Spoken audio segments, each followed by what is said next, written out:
જો તમે જો કે પહેલા ચેપ્ટરની અંદર બધું ભણી ગયા છો, વર્ગીકરણીય કક્ષાઓ, કોષો ભેગા મળી પેશી, ભેગા મળી અંગ, ભેગા મળી અંગતંત્ર. થોડી લેંગ્વેજ એવું લાગે તો કહેજો. શબ્દ ન સમજાય તો ખાસ બને ત્યાં સુધી સાયન્ટિફિક શબ્દ, બાયોલોજીના જે શબ્દ છે એ જ્યાં સુધી ન સમજાય ત્યાં સુધી આગળના વાક્ય નહીં સમજાય. એટલે એવો કંઈક શબ્દ એવું લાગે કે ના કંઈક ગોટાળે ચડી ગયું તો પૂછી લેવા, અટકી. અને ગમે ત્યારે વચ્ચે ઉભા થઈને પૂછવાની છોડ. બરાબર? શબ્દ ન સમજાય કારણ કે અમુક શબ્દ બહુ અઘરા પડતા હોય એવું લાગે, કારણ કે હું મારી રીતે તમને કહી દેતો અને મને એક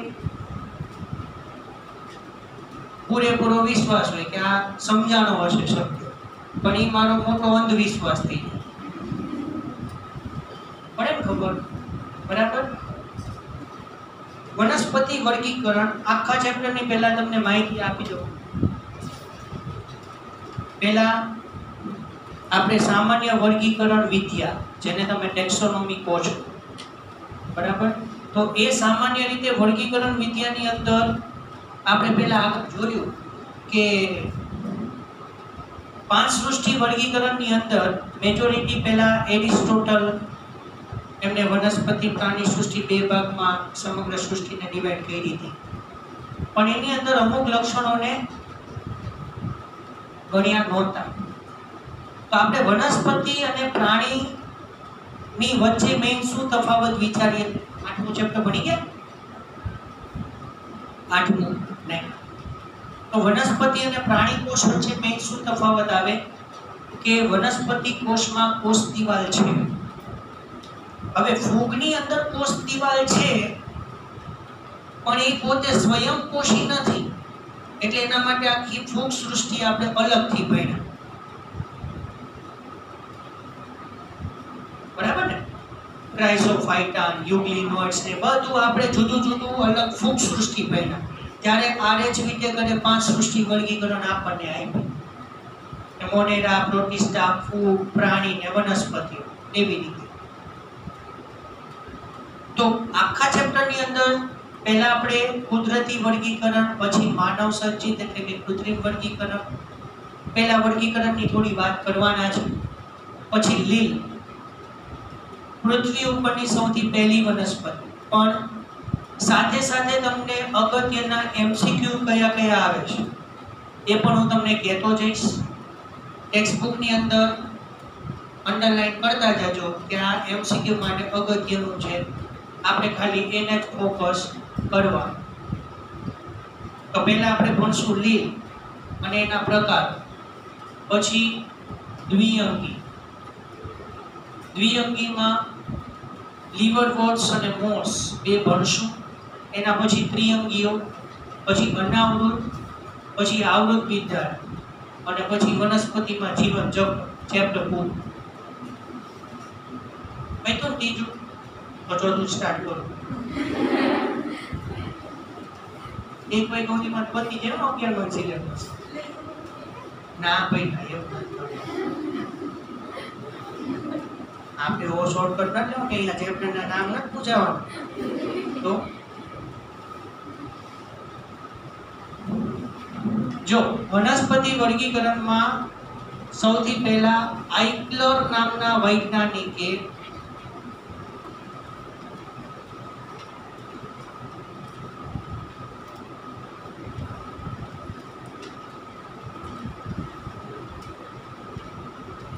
બરાબર વનસ્પતિ સૃષ્ટિને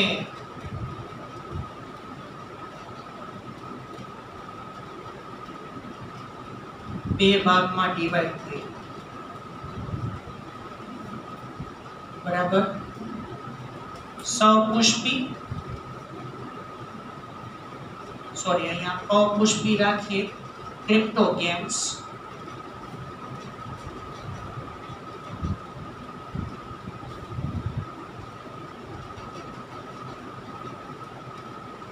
અને સપુષ્પી.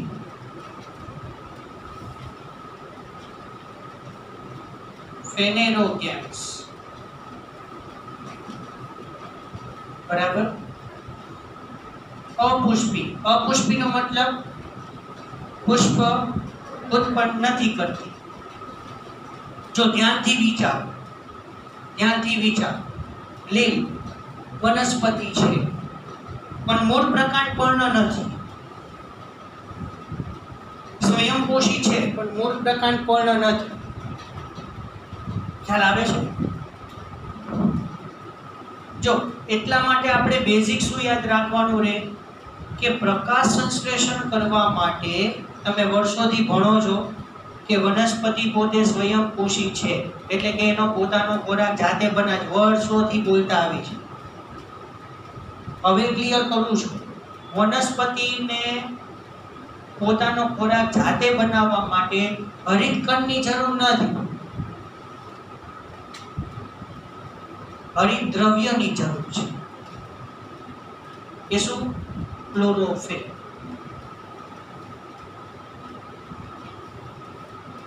બીજા ચેપ્ટરની અંદર મોનેરા સૃષ્ટિમાં આપણે ભણ્યા કે નીલ હરિત લીલ, હે ને? સાયનોબેક્ટેરિયા, બ્લુ ગ્રીન એલ્ગી, એમાં નોસ્ટોક અને એનાબેના બે આવતી. એ પોતે પ્રકાશ સંશ્લેષી બેક્ટેરિયા છે.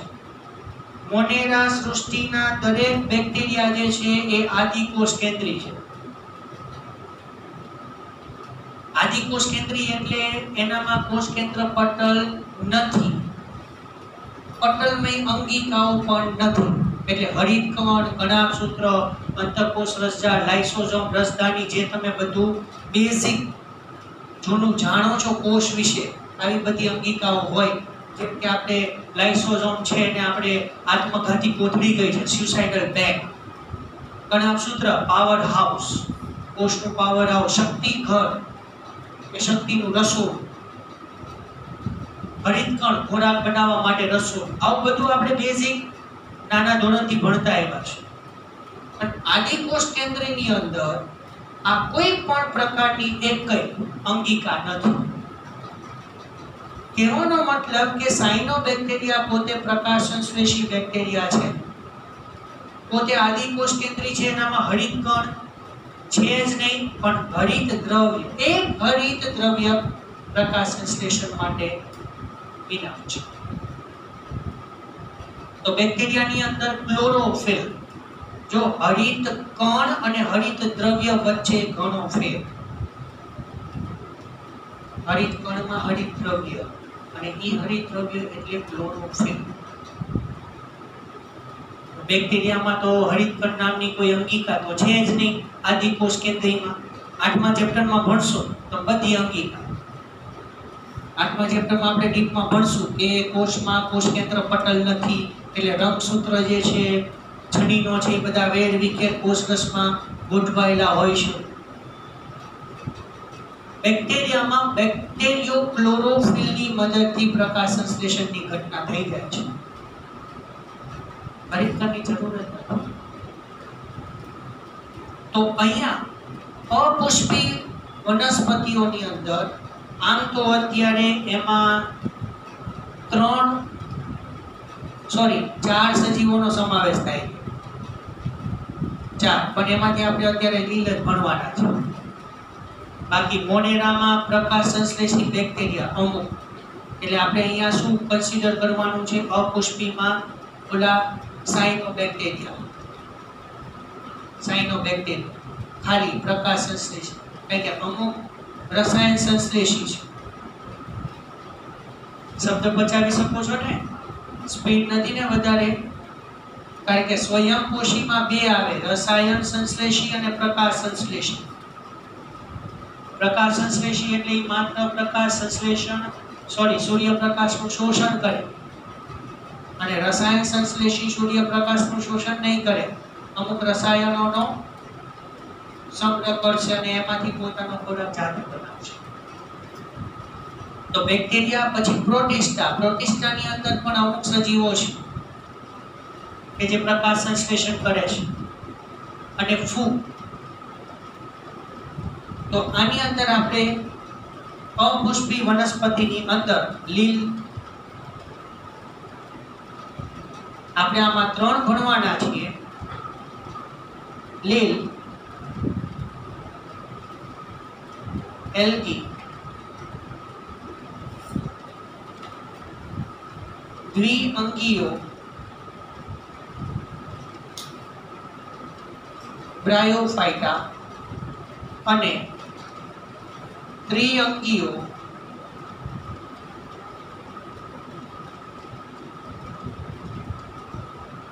ટેરિડોફાઇટા. થોડા ઇંગ્લિશ શબ્દ ધ્યાનમાં રાખવા.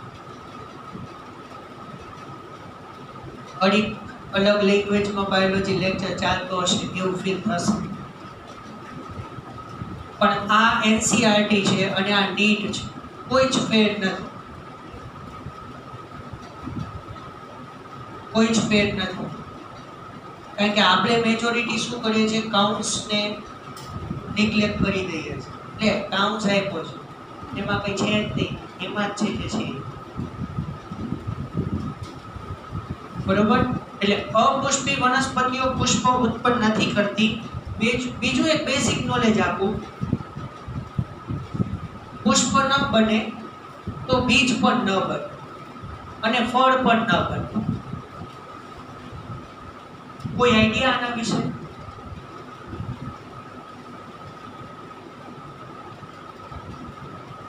કોઈ આઈડિયા કે પુષ્પનો એવો કયો ભાગ કે જેમાંથી ફળ કે બીજ કેવું બને?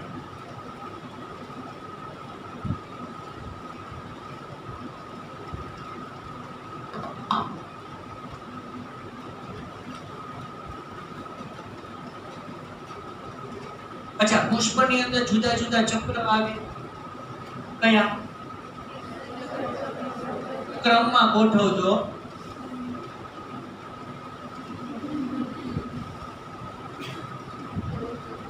આડાવડા ને.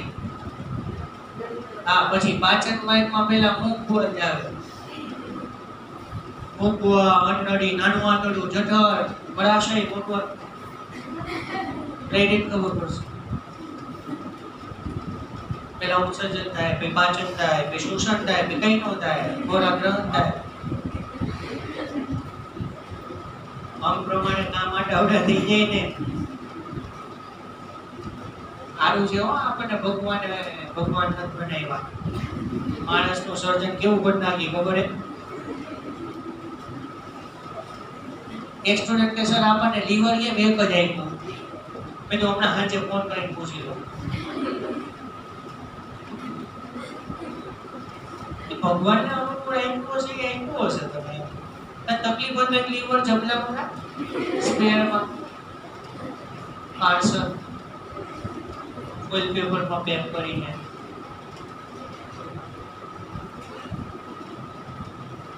એવું લાગે, પાર્સલ ખોલીને લગાવી દે. ચલો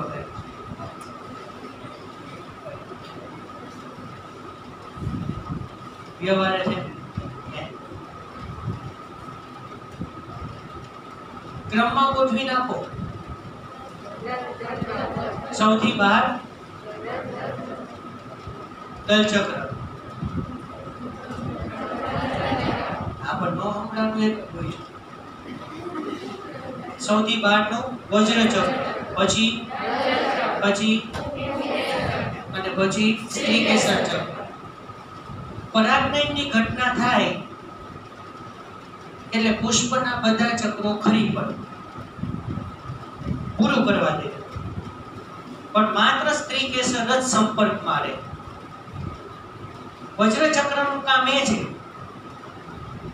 વજ્રચક્ર ગ્રીન કલર, પ્રકાશ સંશ્લેષણ નથી કરતું. વજ્રચક્ર લીલા રંગનું પ્રકાશ સંશ્લેષણ નથી કરતું, પણ એ પુષ્પને કલિકા અવસ્થામાં રક્ષણ આપે છે. ઇઝ ઇક્વલ ટુ ફૂલની કળી. અમુક બાયોલોજી લેંગ્વેજ સીધી ન સમજાય. ફૂલની કળી બને એ વજ્રપત્રો છે, અને વજ્રપત્રો એકબીજાની સાથે જોડાયેલા છે.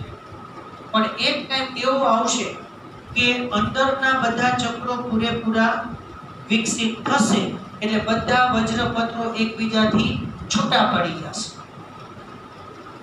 પુષ્પ ખીલ્યું એમ કહેવાય. ત્યારે અંદરથી રંગબેરંગી દલપત્ર.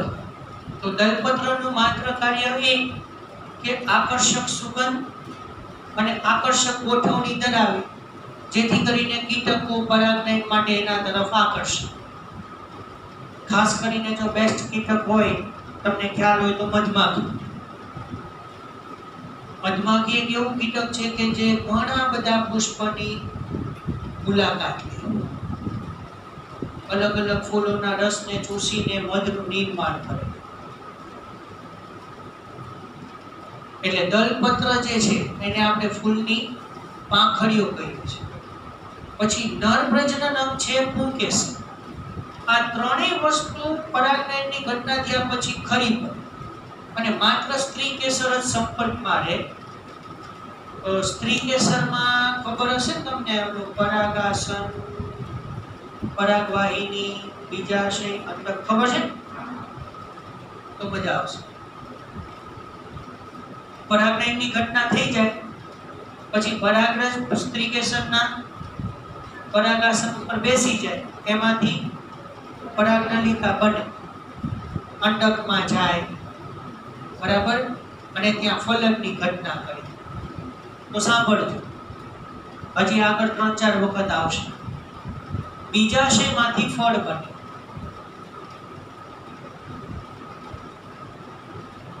અંડકમાંથી બીજ બને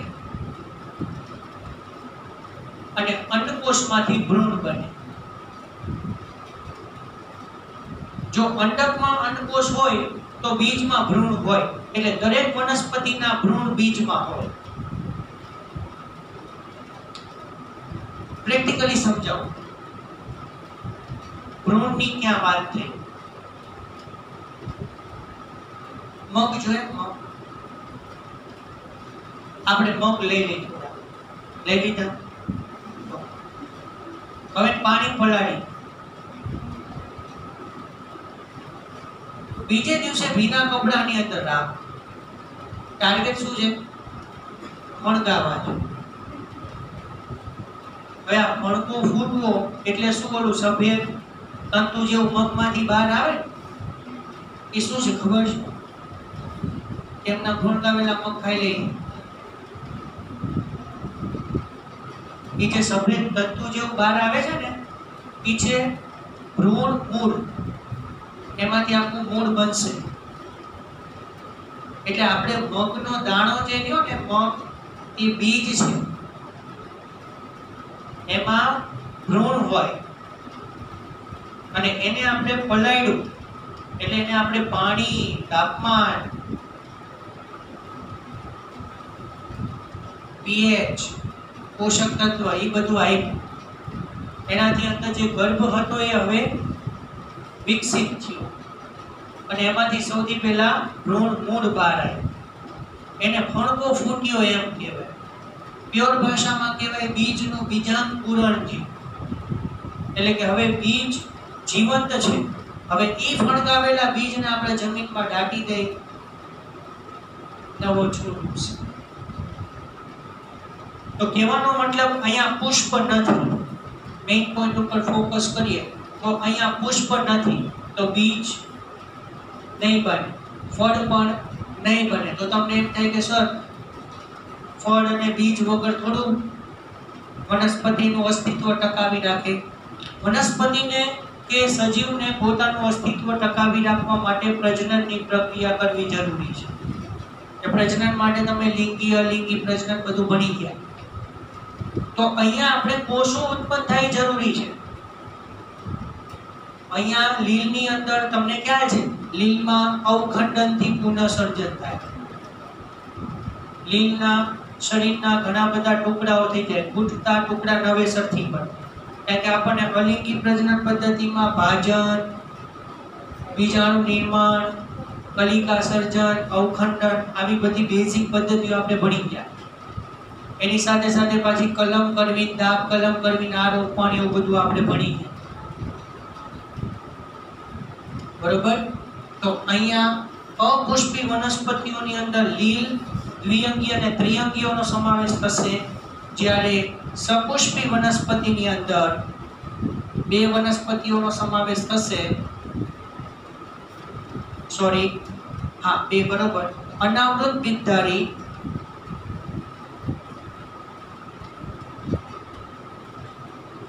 અને સપુષ્પીની અંદર બીજી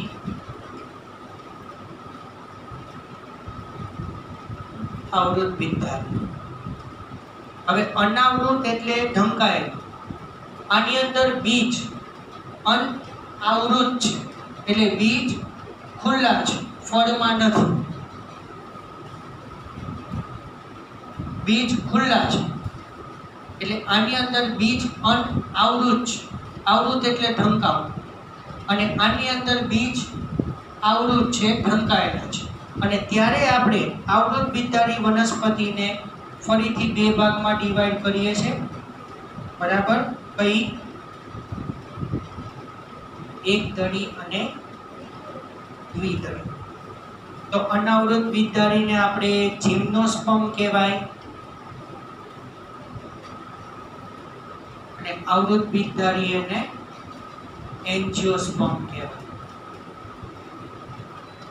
અને એકધડીને આપણે મોનોકોટ અને ડિકોટ. બરાબર? તો આ ખાલી વનસ્પતિઓની ઉપર છેલ્લી માહિતી, પછી ચેપ્ટર સ્ટાર્ટ નથી કર્યું. બરાબર? ચલો, તો હવે ટેક્સ્ટ બુક માંથી જોઈએ. પેન પેન્સિલ સાથે રાખો. જરૂર પડશે ત્યાં અંડરલાઈન કરવાનું કહીશ. ઇમ્પોર્ટન્ટ એમસીક્યુ, અમુક 5 સ્ટાર પણ એમસીક્યુઝ છે. 5 સ્ટાર ખાવાની નથી.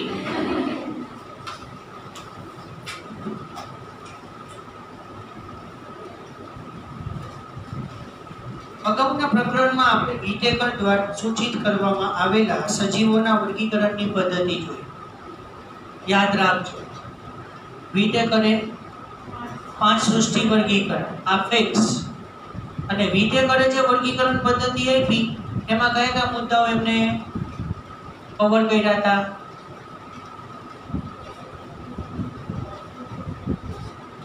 પોષણનો પ્રકાર, ઉદ્વિકાસીય સંબંધો, કોષની રચના, કોષનો પ્રકાર. ખબર પડે છે ને? એટલે આ બધા મુદ્દાઓ એમને અંદર આવરી લીધે.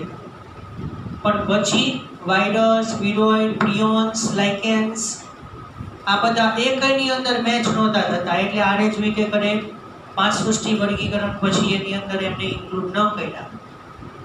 અને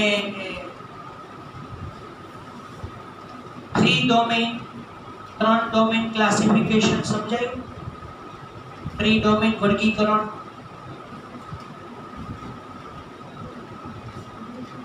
6 સૃષ્ટિ વર્ગીકરણ,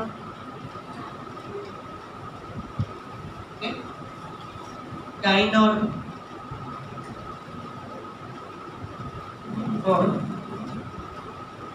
આર્કિયા ડોમેન, બેક્ટેરિયા ડોમેન અને યુકેરિયા ડોમેન કેવું કઈ?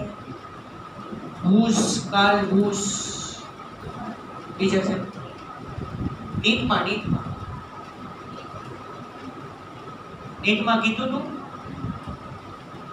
કાર્લ હૂસ નામના વૈજ્ઞાનિકે, હા ઈ કહું છું, ભલે નીટમાં કેન્સિઆર પણ એ પછી કઈ ખબર ન હોય શેમાં કીધું હોય, આવે એટલી ખબર ના કેમ પડી. અચ્છા, થોડું યાદ કરવું પડે એવું. મેમરી લોસ બહુ છે ને? થાય એવું થાય, ઉંમર થાય એવું. ના, આપણે જે યાદ રાખવું છે ને એ જ ભૂલી જાય છે. એટલે આપણને યાદ નથી રહેતું કે આપણે શું ભૂલવાનું છે. તમે જે ભૂલી જાઓ ને એ ખાસ યાદ રાખો એટલે ભૂલાય નહીં.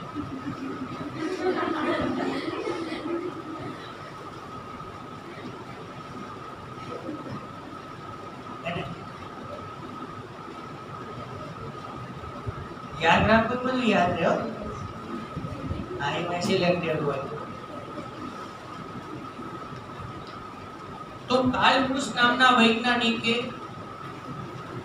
3 ડોમેન વર્ગીકરણ આપ્યું હતું એમને. પછી ખ્યાલ હોય તો આર્કિયા ડોમેન, બેક્ટેરિયા ડોમેન અને યુકેરિયા ડોમેન. એટલું જ આવું. હવે જે મોનેરા રહ્યા ને, મોનેરા એ બે ભાગમાં ડિવાઈડ થયા. મોનેરામાં આપણે બધા જ બેક્ટેરિયાનો સમાવેશ કરીએ છીએ. એટલે મોનેરાની અંદર બે ભાગ પડ્યા, આર્કી બેક્ટેરિયા અને યુ બેક્ટેરિયા. અને ત્યારે આપણે આર્કી બેક્ટેરિયામાં ભણ્યા હેલોફિલ્સ, મિથેનોજન્સ અને થર્મોએસિડોફિલ્સ. ડન. અને બેક્ટેરિયા ડોમેનની અંદર આપણે મોટા ભાગના બેક્ટેરિયા માનવની અંદર રોગ ફેલાવે છે, તો એની અંદર સત્ય બેક્ટેરિયાનો સમાવેશ થાય. ત્યારે આપણે આર્કી બેક્ટેરિયામાં એમ કહેતા કે એમાં પેપ્ટિડોગ્લાયકેનની બનેલી કોષ દિવાલ નથી. અને બેક્ટેરિયા ડોમેઇનમાં બેક્ટેરિયાની કોષ દિવાલ પેપ્ટિડોગ્લાયકેનની બનેલી છે. હવે ક્લિયર કરો. મોનેરા સૃષ્ટિના બે ભાગ, આર્કી બેક્ટેરિયા અને યુ બેક્ટેરિયા, અને બાકી પ્રોટિસ્ટા, ફૂગ, વનસ્પતિ અને પ્રાણી. એટલે અત્યારના હાલના સમયની અંદર 6 સૃષ્ટિ વર્ગીકરણ પદ્ધતિ અસ્તિત્વમાં છે. એટલે 6 સૃષ્ટિની અંદર બીજું કાંઈ જ નથી, જે 5 જ સૃષ્ટિ. પણ જે મોનેરા સૃષ્ટિ જે આખી હતી અને એની અંદર જે બધા બેક્ટેરિયાનો આપણે સમાવેશ થયો તો, એ બેક્ટેરિયાને બે ભાગમાં ડિવાઈડ કર્યા. કોના આધારે? કોષ દિવાલના પ્રકારના આધારે. એટલે બે ભાગ પડ્યા. સિમ્પલ કે અમુક બેક્ટેરિયાની કોષ દિવાલ પેપ્ટિડોગ્લાયકેનની બનેલી નથી, તો એ બધા આપણે મૂક્યા આર્કીમાં.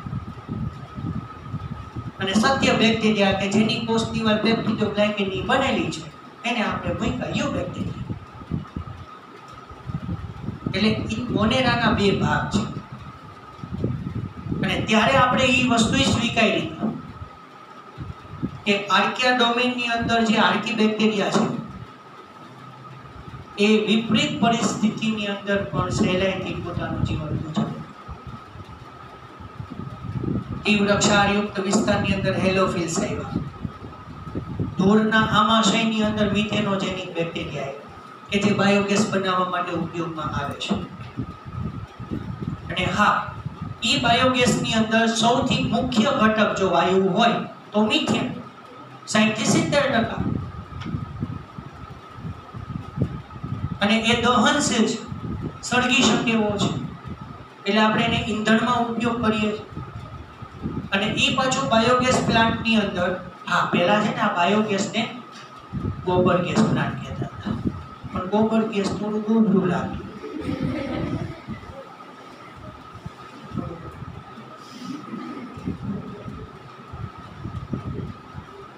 અને ધારો કે હવે હા આની અંદર ધૂળના આમાશય, ધૂળના જઠરની અંદર 3 ના બદલે 4 ભાગ. આપણે જનરલી બધા સસ્તા પ્રાણીઓ જે છે એના જઠરની અંદર 3 ભાગ, પણ ઢોરની અંદર 4થો ભાગ છે. 4થો ભાગનું શું કામ છે તમને ખબર છે? સૌથી પહેલા ઢોર ઈ ખોરાકને ઝડપથી ખાઈ લે, બાકીનું વાક્ય તમે પૂરું કરી દેજો.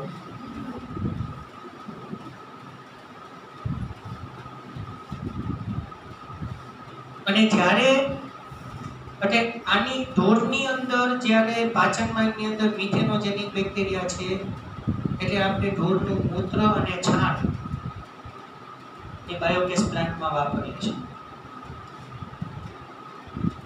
અને બાયોગેસ પ્લાન્ટ ગામડાની અંદર સૌથી સક્સેસ રીતે નાખી શકાશે. શું કામ? કારણ કે ત્યાં ઢોરનું છાણ ને મૂત્ર વધારે પ્રમાણમાં મળી. અને ધારો કે હવે બાયોગેસ હવે એમાંથી ઉત્પન્ન નથી થતો, તો વધારાનો જે કાદવ એનો આપણે જૈવિક ખાતર તરીકે ઉપયોગ કરી શકીએ. એટલે આપણે એ પ્રમાણે આર્કી બેક્ટેરિયા, યુ બેક્ટેરિયા એવા બે ભાગ પડશે. એટલે Carl Woese archaea domain, bacteria domain અને યુકેરિયા. તો યુકેરિયા અને પ્રોકેરિયા શબ્દ સાંભળ્યા જ ક્યારે? તો પ્રોકેરિયોટા એટલે આદિકોષ કેન્દ્રી, આદિકોષ કેન્દ્રી, અને યુકેરિયોટા એટલે સુકોષ કેન્દ્રી. એટલે મોનેરા સૃષ્ટિની અંદર બધા જ સજીવો આદિકોષ કેન્દ્રી છે. પ્રોટિસ્ટા પહેલો એવો સમુદાય છે કે જે સુકોષ કેન્દ્રી કોષ ધરાવતો હતો. પછી ધીમે ધીમે સુકોષ કેન્દ્રી કોષની અંદર પરિવર્તન આવતા ગયા અને એમ વનસ્પતિઓ અને પ્રાણીઓ અસ્તિત્વમાં આવતા ગયા. બરોબર? તો અહીંયા સ્ટોપ કરી બાકીનું નેક્સ્ટ લેક્ચરમાં જોશું. બરાબર? લખી